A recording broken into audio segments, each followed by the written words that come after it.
नमस्कार दोस्तों, तो मैं विशाल सिंह स्वागत करता हूं आपका अपने इस नए सेशन में। तो welcome to first of all welcome to all of you our new classes. ठीक है। सो आज से हम अपनी एनसीईआरटी मैथ वो भी क्लास 9th के लिए सुपर सेशन आज से चालू करने वाले हैं। ठीक है। तो उसका आज पहला वीडियो है और आज से आपको कंटिन्यू क्लास 9th का एक वीडियो पर डे आपको मिलता रहेगा। सो एक बार फिर से वेलकम करता हूँ आप सभी का अपने इस शानदार क्लास में।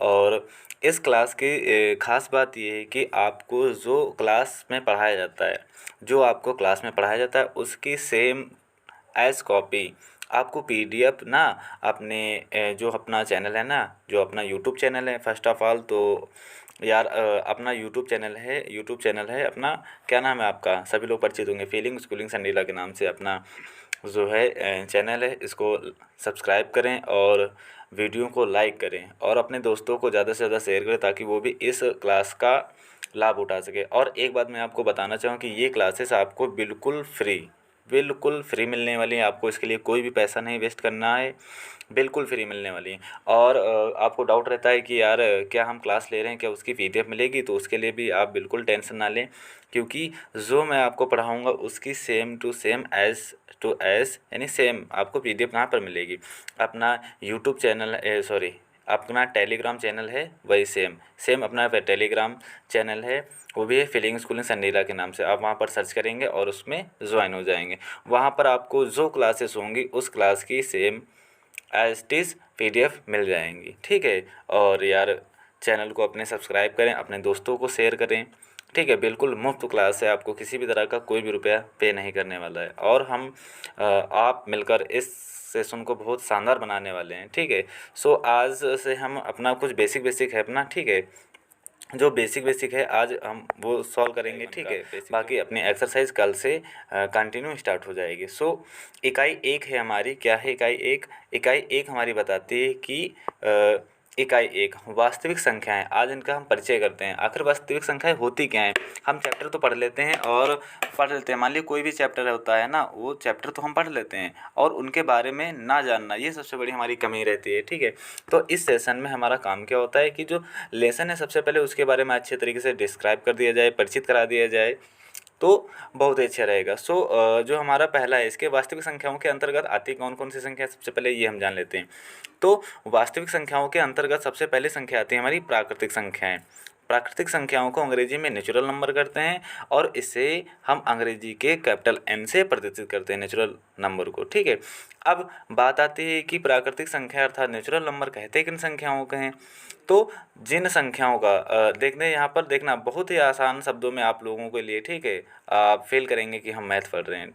और तो शुरू करते हैं अपना। तो जिन संख्याओं का उपयोग हम गिनती गिनने के लिए करते हैं, यहाँ पर है होगा, ठीक है, उन संख्याओं को हम प्राकृतिक संख्याएं कहते हैं।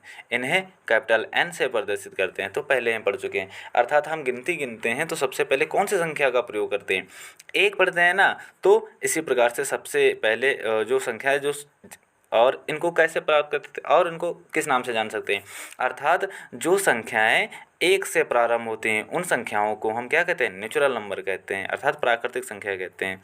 तो इसके अंतर्गत कौन कौन सी संख्या आ जाएंगी, तो जो एक से स्टार्ट होती हैं यानी एक से 1 2 3 4 5 6 7 डैश डैश, ये अनंत तक जाती रहती हैं। ठीक है। कहाँ तक जाएंगे, अनंत तक जाएंगी, क्योंकि ये हमेशा बढ़ती ही जाएंगी ना, तो हमेशा बढ़ती जाती हैं। अब अगर अगर हम बात करते हैं इसमें आगे कि हमारी सबसे छोटी प्राकृतिक संख्या क्या है, क्या सबसे छोटी प्राकृतिक संख्या, अगर आगे बात करते हैं कि सबसे छोटी प्राकृतिक संख्या क्या है, तो हमें दिख रहा है फर्स्ट नंबर पर क्या दिख रहा है कि जो सबसे छोटी प्राकृतिक संख्या हो जी एक हो जाएगी हमारी।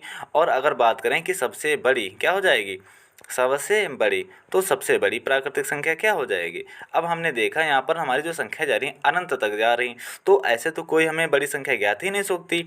तो ऐसे में क्या करेंगे, हम लिख देंगे अनंत। क्या लिख देंगे, अनंत। इसको ही क्या कहते हैं, अपरिभाषित, यानी हम ज्ञात ही नहीं कर सकते बड़ी संख्या, अपरिभाषित। हमारी संख्या जो है ना, नेचुरल नंबर सबसे बड़ी जो है ना, वो अपरिभाषित है।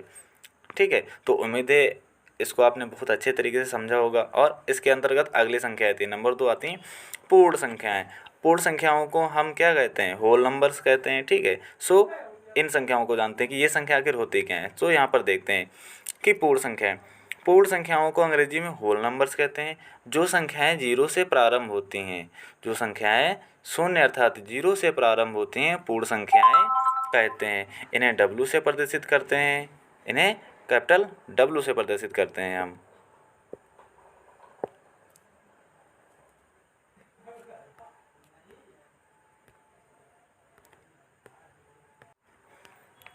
इनको और किस नाम से जान सकते हैं हम, तो अगर हम कहें कि प्राकृतिक संख्याओं के समूह के यानी प्राकृतिक संख्याओं के समूह में क्या कह सकते हैं कि प्राकृतिक संख्याओं के समूह में शून्य जोड़ देने पर जो संख्याएं प्राप्त हो जाती हैं वो हमें क्या प्राप्त हो जाती हैं, पूर्ण संख्याएं प्राप्त हो जाएंगी। और ये भी पूर्ण संख्याएं कहाँ तक जाती हैं, अनंत तक चली जाएंगी। अर्थात कहने का अर्थ है कि वे संख्याएं जो जीरो से प्रारंभ होती हैं हमारी क्या कहलाती हैं, पूर्ण संख्याएं कहलाती हैं।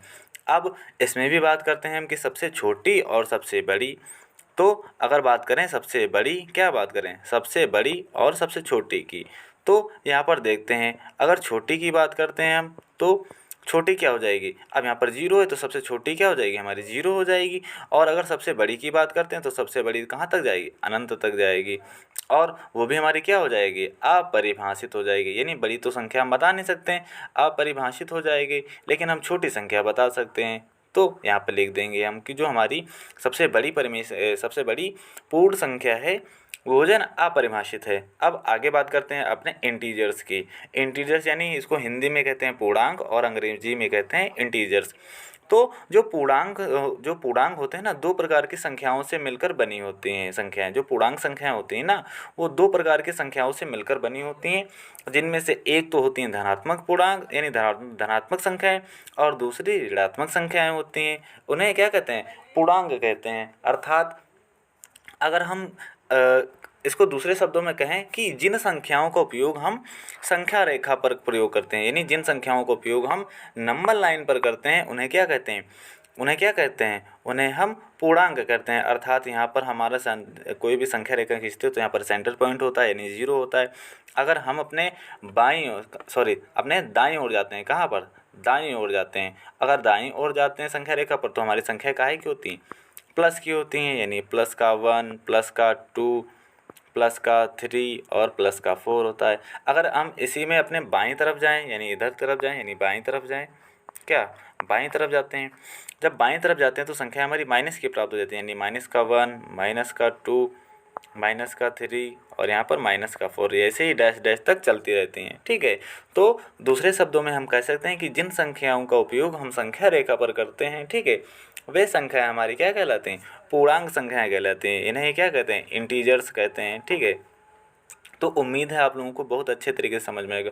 और यहाँ पर एक बात याद करने वाली है क्या, कि ये जो संख्याएं होती हैं ना, हमेशा एक दूसरे के विपरीत होते हैं। यानी -1 का विपरीत क्या होता है, हमेशा +1 होता है, और -2 का विपरीत क्या होता है, +2 होता है। अगर -3 की बात करें तो इसका विपरीत क्या होता है, -3 होता है। और यहाँ पर -4 का विपरीत का बात करें तो यानी उल्टा क्या होता है, +4 होता है।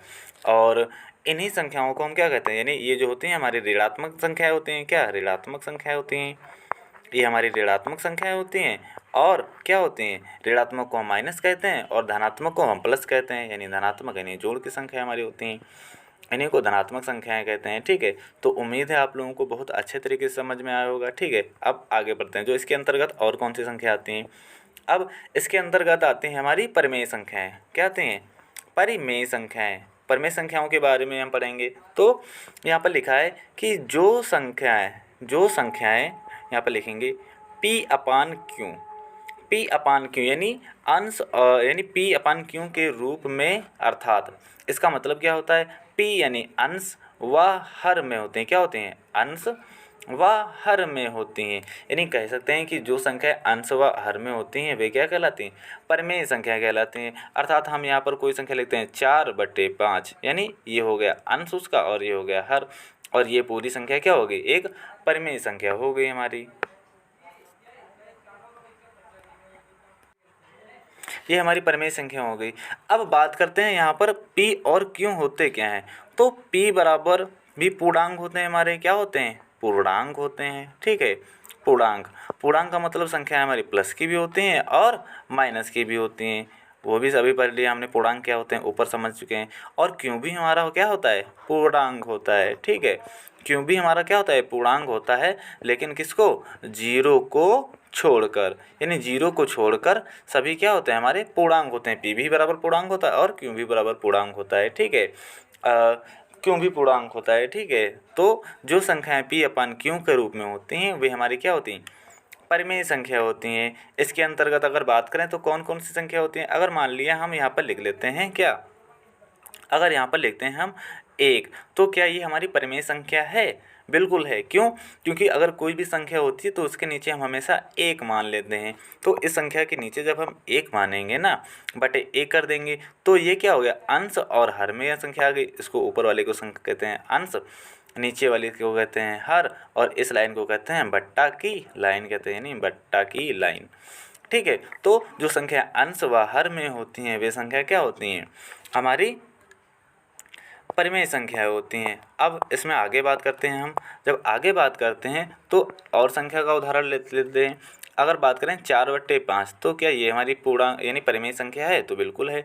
अगर यहाँ पर बात करें हम माइनस का 4/5, तो ये भी क्या ये क्या परिमेय संख्या है, तो बिल्कुल ये भी परिमेय संख्या है, क्योंकि हमने पढ़ा है पूर्णांक में जो होती है ना, धनात्मक और ऋणात्मक दोनों प्रकार की संख्याएं होती हैं, तो ये हमारा पूर्णांक हो गया। अगर हम बात करते हैं अंडर रूट, यानी अगर हम बात करते हैं √4 की, तो क्या ये परिमेय संख्या है, हाँ बिल्कुल, क्योंकि हमें पता है कि इसका जो होता है वर्गमूल क्या होता है, प्लस माइनस 2 होता है, और ये क्या है हमारा एक पूर्णांक परिमेय संख्या है।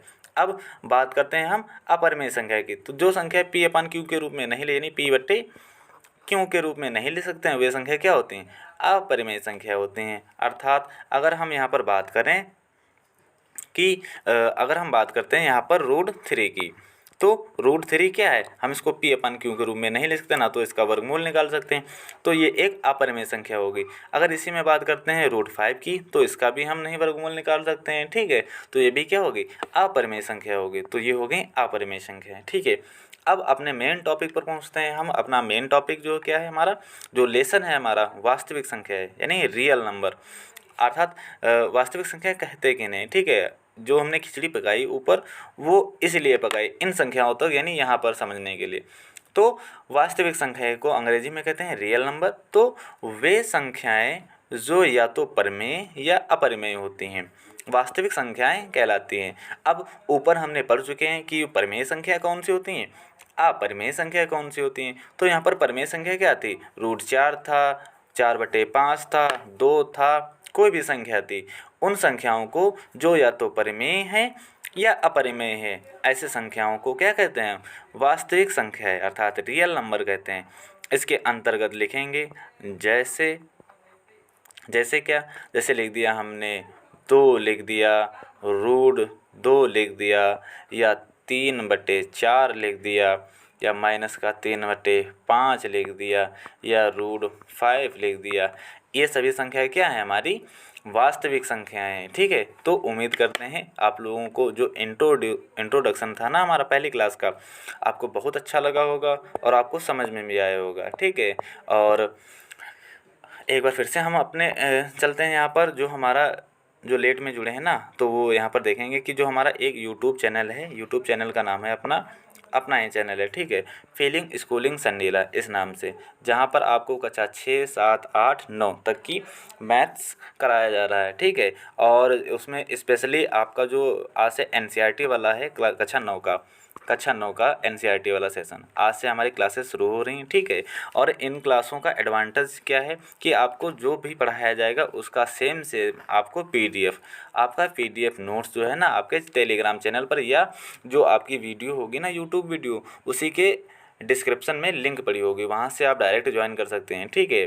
तो यार चैनल को सब्सक्राइब करें और वीडियो को लाइक करें, ठीक है, और अपने दोस्तों को अधिक से अधिक शेयर करें ताकि वो भी इस क्लासेस का आनंद लें। तो मिलते हैं अपनी अगले वीडियो में, तब तक के लिए जय हिंद।